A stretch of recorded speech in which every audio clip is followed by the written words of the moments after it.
Bayan ang Pusan Point sa Caraga, Davao Oriental sa easternmost tip ng Pilipinas, ang ikatlong lugar kung saan unang makikita ang pagsikat ng araw sa pagpasok ng bagong milenyo.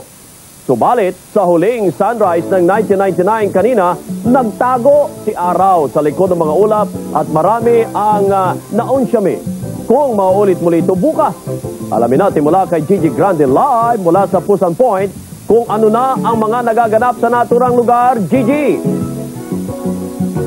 Kabayan, ngayon lamang ay nakausap natin si Dr. Bernardo Soriano ng Pag-asa at ayon sa kanya ay magiging cloudy but dry ang panahon bukas, maulap ngunit tuyo para sa unang araw ng bagong milenyo. Kaninang madaling araw ay napakaraming tao nandito, daan-daang tao nagpunta dito mula sa iba't ibang neighboring towns dito sa Barangay Santiago. They were here as early as 3 in the morning, ngunit marami sa kanila ang nadismaya dahil gaya nga ng nasabi mo kanina biglang nagtago ang araw sa likod ng mga ulap. Kaya umuwi na lamang sila ng dismayado. Umaasa naman ang local officials na ngayong gabi ay magpupunta pa rin dito ang ilang mga bisita.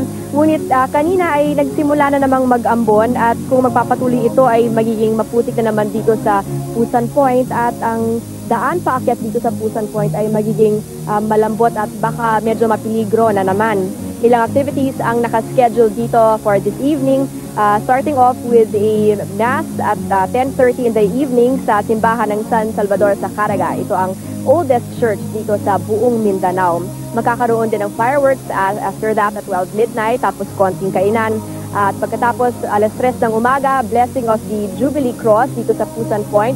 Isa na namang misa mga alas 4 ng umaga.